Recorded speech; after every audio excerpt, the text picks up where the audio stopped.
Oke, sahabat Napak Tilas, kita akan ngobrol nih dengan Mas Andri. Beliau adalah salah satu penulis Kompasiana terkait dengan budaya dan tradisi Indonesia. Mas Andri, menurut Mas Andri, budaya dan tradisi Indonesia itu seperti apa sih, Mas? Kalau kita ngomongin sejarah budaya Indonesia, kita kan sebenarnya masukin masalahnya, kita tuh berbicara tentang wilayah ya. Ya. Kalau kita bilang Asia Tenggara ya, nomor satu yang mesti kita tekankan adalah misalkan seperti kalau kayak kemarin sering kisruh antara Malaysia sama Indonesia, itu budaya sering kisruh itu. Ya. Sebenarnya kita kan dari satu ibaratnya Rumpun. dari satu rumpun, Ya, satu ya. bapak ibu kan. Jadi sebenarnya mereka saling apa sih namanya mengklaim itu sebenarnya kalau saya lihatnya versi saya itu adalah itu ya satu rumpun kakak adik, kalau misalnya ribut karena bapak ibunya sama ya sebenarnya saya sih wajar-wajar aja ya gitu loh, sama gitu loh. Tapi yang membedakan kita dan membuat kita unik adalah karena kita itu ada di patahan benua, pertemuan patahan benua. Jadi ada budaya yang dari timur, Melanesia. Ya, ya. Satu lagi kita masuknya ke daerah itu orang dari budaya Melayu kan. Nah, persinggungan mereka itu kan ketemunya nanti di tengah tuh, di antara Selat Bali sama Nusa Tenggara itu kan, sampai ke Sulawesi. Nah, karena kita tuh tempat pertemuan gitu, maka kan apa ya? Akulturasinya. Betul, terjadi akulturasi pertemuan, jadi akhirnya di situ terjadi penyesuaian lagi, akhirnya membuat kita tuh unik. Budaya baru, lahirnya budaya Ya, baru. ada perpaduan antara budaya itu gitu. Makanya kan kita nggak 100% mirip sama yang di sebelah barat, Malaysia dalam arti Malaysia, atau yang di sebelah utara kayak Vietnam, Kamboja. Tapi kita juga nggak 100% mirip sama yang Indonesia ini nih, yang orang-orang Pasifik ini, gitu loh. Nah, itu yang membuat kita tuh unik, gitu loh. Nah, di satu sisi terlalu ke barat agak sedikit lebih banyak sih, jadi bergradasi ya. Jadi akhirnya semakin ke barat ya kita lebih mirip ke arah Melayu. Tapi semakin ke sana kita lebih mirip ke Melanesia, gitu loh. Lebih mirip ke negara-negara di Pasifik ya. Itu. Tapi secara garis besar hampir Indonesia itu uniknya adalah sama, dalam artian adalah budaya di Asia Tenggara yang saya dapati itu ada beberapa persamaan yang tegas sih. Cuman persamaannya ini buat saya waktu itu bukan sesuatu yang patut dibanggakan sih sebenarnya. Tapi ya itu kan buat saya apapun yang terjadi itu kan ciri khas kita ya kan ya. Bahwa masyarakat Asia Tenggara itu ternyata zaman dulu itu memang sudah kejam. Ya kan, salah satu ritual yang ada di semua daerah kita itu adalah ritual potong kepala kan kayak gitu, potong kepala. Wah, apa itu, Mas? Iya, jadi kalau zaman dulu tuh orang Asia Tenggara sini, daerah sini itu selalu ritualnya itu pasti potong kepala. Kepala siapa yang dipotong? Pertama kalau dari datanya dari dulu itu potong kepala orang. Para manusia dipotong. Tapi seperkembangan zaman ya akhirnya diganti kan, ada yang potong kepala kerbau. Ya itu kan akhirnya jadi budaya kayak di Toraja kan. Toraja itu sebenarnya udah masuk ke wilayah tengah kan maksudnya gitu kan. Di Irian pun ada. Dan di Sumatera pun ada gitu. Itu emang agak kejam sih, tapi itu kenyataan bahwa budaya itu sampai sekarang masih ada, bahkan sampai ke Vietnam, sampai ke Cina Selatan tuh ada. Karena kan kita ngomongin wilayah ya, Ya. Itu sama gitu loh, penyebarannya seperti itu. Kalau bicara budaya leluhur Nusantara kan, ada bilang budaya leluhur Nusantara atau budaya Nusantara. Itu menurut Mas Andri itu dari berbagai macam suku yang ada di Indonesia itu, budaya pertama di Nusantara itu dari mana itu, Mas? Kalau budaya pertama Indonesia pertama dalam arti ini saya masih ambigu juga ya. Karena kan sebenarnya orang kita nih, orang Indonesia itu sebenarnya mix, percampuran antara ras Mongoloid, Melanosoid, sama apa ya namanya? Kalau orang dari daerah India tuh namanya Dravidan. Jadi orang-orang yang bukan Kaukastik ya, orang-orang Arab lah itu. Saya namanya apa ya? Saya lupa itu. Arabik lah gitu loh. Ini kan perpaduan sebenarnya kita itu. Nah, tapi kalau misalkan ditanya peradaban pertama, orang pasti cenderungnya ngomong ke pulau budaya Jawa. Ya. Makanya kan sampai sekarang pun kita tetap bilang kan Jawa sentris ya, karena semuanya berpatokannya pada Jawa gitu kan, gitu loh. Dan bahkan sampai sekarang pun budaya itu ada beberapa budaya yang masih relate dengan itu. Salah satunya adalah penggunaan alat musik kan. Yang paling banyak dipakai di mana-mana di Asia Tenggara satu. Kalau masih bisa tahu itu gong. Gong. Di Asia Tenggara itu hampir semua negara ada Punya gong. Itu warisan Majapahit itu. Itu kita makanya dibilang Jawa sentris ya nggak salah itu. Memang semua pasti ada gong gitu loh. Cuman ada perkembangan jalannya yang saya tahu itu pas penyebaran budayanya. Itu gong itu kan kalau pas bawa ya, alat musik itu dalam perjalanan ada beda-beda nih. Ada yang tersisa alat ininya aja, ada yang tersisa gong yang kecilnya aja. Mungkin kayak dulu saya dulu tapi versi ya, nih saya coba dapat versi cerita aja. Sampai ke Sulawesi itu mereka tuh gongnya itu nggak sempat penuh kan. Mereka nggak dapat besi, akhirnya mereka pakainya kayu. Akhirnya jadi angklung gitu kan. Padahal sebenarnya maksudnya sama gitu kan. Ya kan, terus di budaya Dayak nggak nyampe sana, kayu semua mungkin lapuk ya kan. Akhirnya ternyata yang sisanya tinggal gong gede. Makanya kan mereka di Dayak tuh ada yang tadinya di atas gong kan, tadi gong gitu kan. Ya. Jadi beda-beda. Jadi kalau kita ngomongin sejarah luas sekali, dan apa ya, nggak bakal habis-habis, gitu loh. Karena satu dan lainnya itu saling terkait, mas, saling terkait. Dan kita nggak bisa bilang awalnya dari mana gitu loh. Jadi ya kembali lagi kita cuma bisa kalau kita masalah budaya itu balik lagi ke asal budayanya itu ya paling banyak dari tradisi yang kita bisa lihat setempat gitu loh. Misalkan kayak di ya Jawa kan kita udah tahu lah ya, kita Jawa sentris. Kalau kita liatin di Manado, Sumatera Utara, di Sulawesi Utara, itu kan budaya kita lebih mirip ke Filipina dan ke atas ya, kepulauan apa sih, Formosa, Jepang, gitu loh, kayak begitu. Dan ada beberapa kebudayaan di Cina yang waktu itu datanya udah punah, akhirnya bisa sampai ke Pulau Sumatera sama Kalimantan yang akhirnya jadi kebudayaan Dayak. Ada beberapa datanya. Jadi sebenarnya Indonesia itu sangat kental ya, Iya, akulturasi betul, budaya. betul. Jadi sebenarnya Indonesia sendiri agak susah kalau kita memilah ya, maksudnya apa sih original culture di Indonesia itu agak susah ya. Betul. Soalnya kita memang benar-benar mix gitu loh, mix dari semua budaya itu loh, gitu. Jadi susah. Kita ada budaya dari India, dari daerah Suriah Arab itu masuknya kan dari Samudra Pasai. Makanya kalau misalnya kita ketemu budaya yang berbenturan, misalnya, oh Islam pertama kali ternyata apa? Oh ternyata kan Islam udah masuk ke Indonesia itu sejak zaman bukan abad ke apa sih namanya? Bukan abad ke mana waktu itu ada yang bilang abad berapa ya, 12 atau 8 gitu ya. Ternyata nggak, lebih awal dia udah masuk. Lewat mana? Lewat Samudra Pasai. Pedagang-pedagang India dulu kan menjelajah ya kan, masuknya ke India. Makanya kan ditemukan prasasti di Aceh ada itu kan, udah dia jawal-jawal abad 5, abad 6 mereka udah masuk situ. Udah ada apa sih waktu itu terakhir ada ketemu koin yang bahasa Arab gitu. Itu ada. Gitu loh. Tapi dari utara itu saya tahu yang terakhir ada itu abad keberapa ya. Ada satu peradaban di Cina Selatan itu hilang. Ternyata katanya ada peperangan. Nah, satu suku itu, satu kebudayaan itu mereka hilang lenyap di Cina. Tapi peradaban itu munculnya di perubahan Tanah Toraja, Batak, sama ya Tanah Toraja, Batak sama Dayak. Kalau nggak salah nama budaya itu Sari Singtui, kalau bahasa cintanya. Tapi intinya begitu. Nah, begitu juga yang dari apa sih Melanesia kan. Ya makanya kalau kita misalnya ketemu budaya-budaya batu-batu megalit itu kan, kalau saya mikir ada kemungkinan tuh masih terhubung dengan itu. Melanesia itu. Iya. Karena kan zaman batu besar itu kan, batu-batu besar itu kan tersebar ke daerah kita tuh tersebar gitu. Ya, termasuk salah satunya ada candi-candi apa segala macam ya. Gitu. Nah kalau menurut Mas Andri ya terkait dengan budaya dan tradisi Nusantara ini, mungkin berdasarkan data ya, Iya.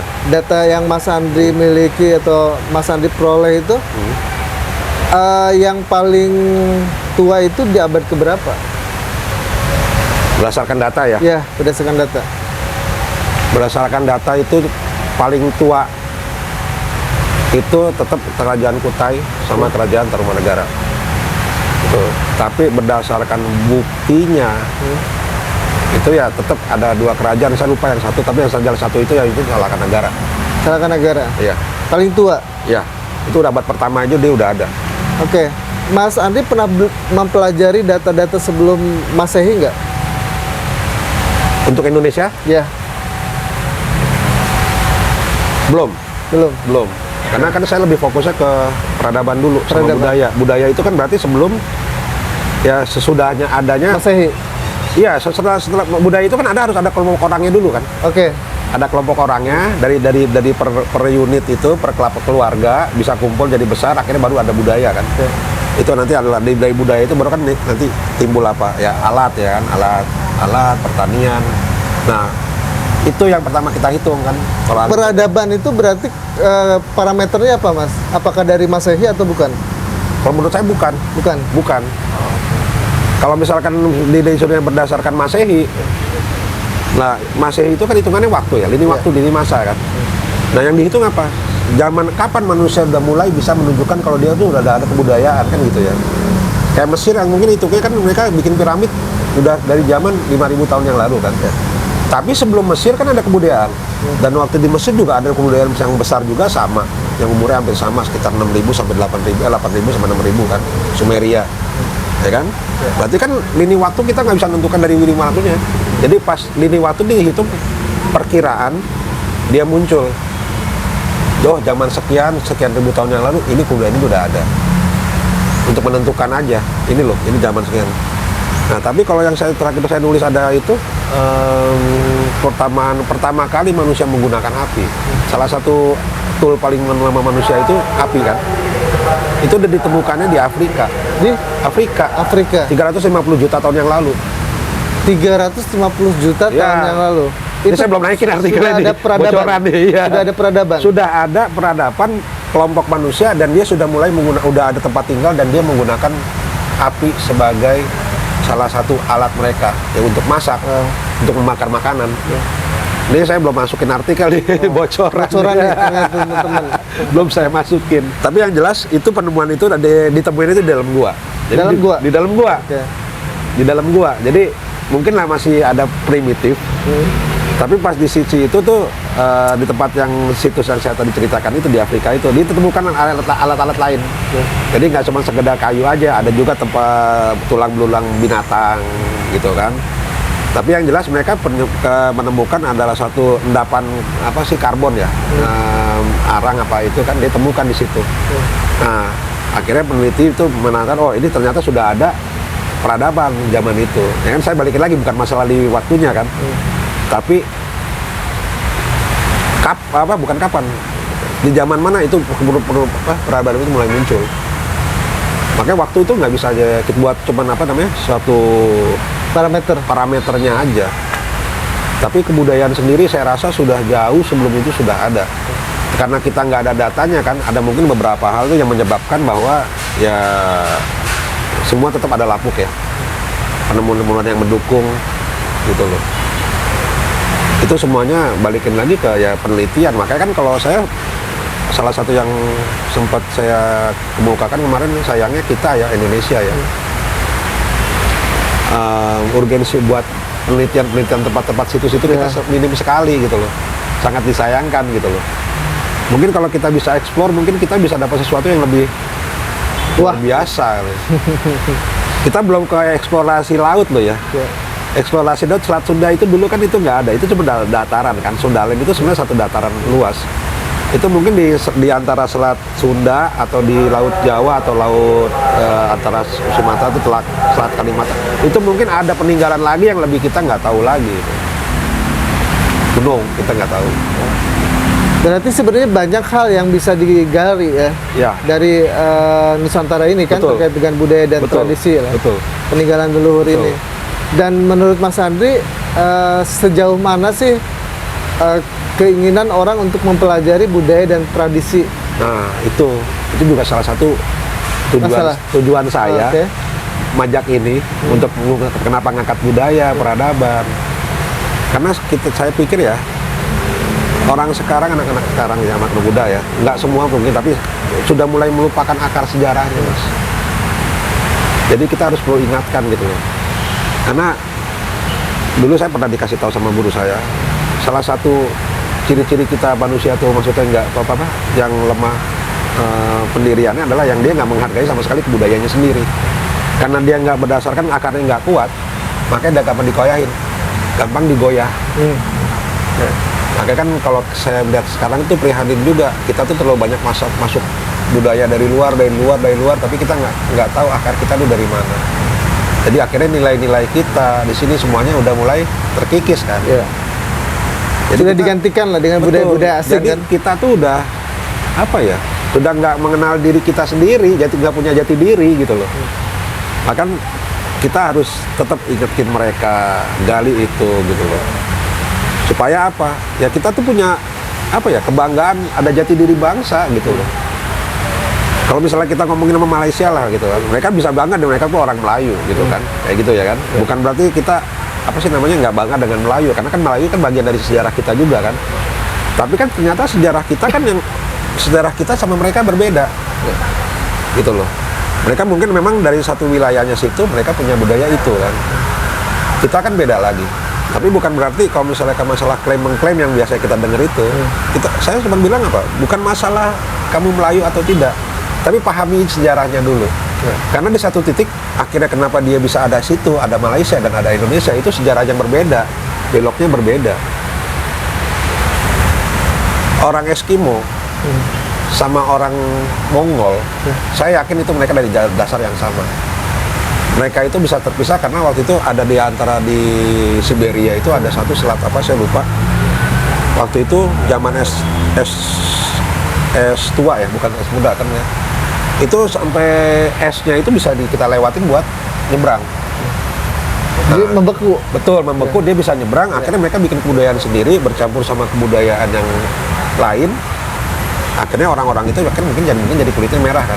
Gitu kan. Ada ceritanya lah sebenarnya.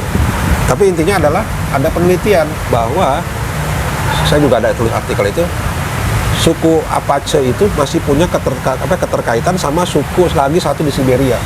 Jadi mereka berasal dari gen yang sama. Gitu loh. Ini bukan nggak ada datanya, ada. Udah dilakukan penelitian lah ya. Sudah dilakukan penelitian. Ada. Kok bisa suku dari Siberia ini punya kesamaan DNA dan bahasa di Indian, Amerika Utara, ada. Dan bahasanya pun sama persis. Gitu loh. Nah, itu yang saya bilang teori penyebaran manusianya itu yang menurut saya itu juga cukup menarik ya. Makanya kan kita tidak bisa bilang kebudayaan itu murni ke satu poros, satu titik, makanya kan gitu loh. Jadi kalau buat saya sendiri, makanya kalau misalnya ada orang yang maaf ya rasis gitu kan, itu nggak masuk akal, nggak masuk akal. Gitu loh, kayak nggak masuk akal gitu loh. Karena memang ternyata kalau kita teliti tiap manusia, terus kalau saya boleh ungkap sedikit yang Mbak Najwa Shihab juga bilang kan, kita itu udah pergabungan dari berbagai macam gitu loh.